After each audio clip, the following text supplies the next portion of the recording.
Strategic leadership is the ability to anticipate, envision, maintain flexibility, and empower others to create strategic change. Strategic leadership is about painting a vision for the future that is so compelling people want to cross that bridge with you.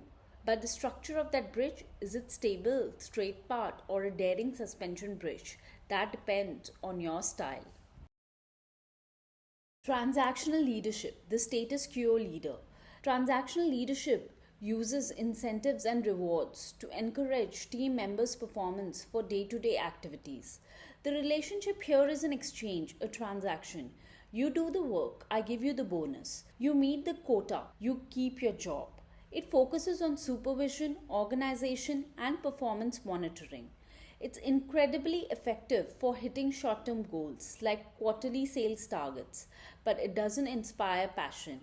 It inspires compliance. They are better suited for maintenance of current activities and during the mature stages of the organizational life cycle. On the other side, we have transformational leadership. This leader isn't asking, what do you need to do your job? They are asking, what do you need to become your best self? They focus on vision, inspiration, and change. They don't just manage tasks, they transform attitudes and assumptions. Think of leaders like Steve Jobs or Martin Luther King Jr. They sold a vision, not a transaction. Now let's take an example of Japan Airlines. Japan Airlines was established in 1951 as Japan's government-owned national airline until it was privatized in 1987. A downturn in Japanese economy saw JAL or JAL record a loss in 1992 and continued losses here onwards. In 2010, JAL filed for reorganization proceedings. Rather than signaling the end for JAL, this marked the beginning of an extraordinary turnaround. The Enterprise Turnaround Initiative Corporation appointed retired Kyocera founder Kazuo Inamori as chairman. As per the rehab plan approved for JAL, the company had to terminate one-third of its workforce and reduce salaries by 30% and was given a loan of some 900 billion yen. In 2 years of Mr. Inamori's leadership, the company became world's most profitable airline. Mr. Inamori, a scientist by education, a billionaire thanks to Kyocera, and an ordained Zen Buddhist priest, came to JAL with a reputation of putting people ahead of profit. He accepted the position for 3 reasons. 1. To avert an economic disaster for Japan by ensuring JAL did not become bankrupt. 2. To protect jobs of remaining JAL staff. 3. To maintain fair competition in the airline market and thus benefit the public. Mr. Inamori adopted the management philosophy he had developed at Kyocera and introduced his management accounting system known as Amoeba Management. His management philosophy was intended to break down the rigid, bureaucratic corporate culture at JAL to establish common values among employees and make their welfare the number one priority. Inamori says, my simple philosophy is to make all the staff happy, not to make shareholders happy, but simply create the company that every employee is proud to work for. The Amoeba management system uses Profit Center as its basic unit of operation. These consist of 5 to 50 people. Each unit, known as an amoeba, has responsibility for planning, decision making, and administration. It was tasked with improving revenue and lowering costs. This placed responsibility on staff and gave them sense of ownership of outcomes and at the same establishes transparency and accountability. Staff became more aware of the work performance to companies' profitability, shifting from their view on jobs to serving bosses to contributing to companies' performance. This also helped identify new leaders. Staff were trusted to deliver, and they were left with little to conceal underperformance. Inamori said his staff could see he was desperate to rebuild the company. His sincerity was backed by his decision to decline a salary. In 2011-12, JAL became the world's most profitable airline. JAL began to describe its philosophy with the statement, "We believe that it is important to create a unified consciousness among the staff." The JAL philosophy had been established as a mindset, a set of values or an attitude that everyone working on gel services and products should have in their minds. Imagine you are the captain of a ship. You have a map, a destination, and a perfect plan, but the ocean is unpredictable. If you don't constantly check the wind, the currents, and the hull of your ship, you might never reach your destination. In business, this is exactly what strategic controls are for. The controlling function involves monitoring the activity and measuring results against pre established standards, analyzing and correcting deviations as necessary, and maintaining adapting the system. It is intended to enable the organization to continuously learn from its experience and to improve its capability to cope with the demands of organizational growth and development. Primarily, there are three types of organizational controls. Operational control.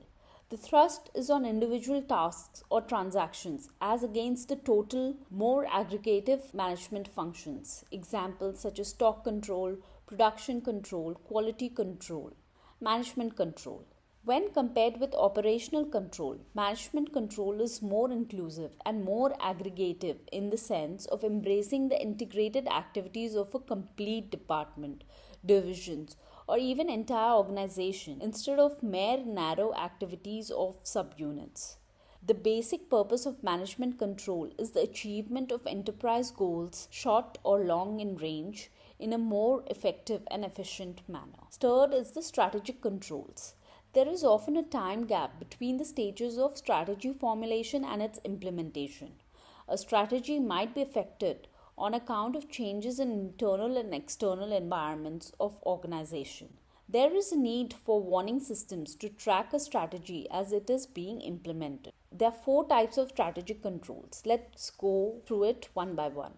First is the premise control.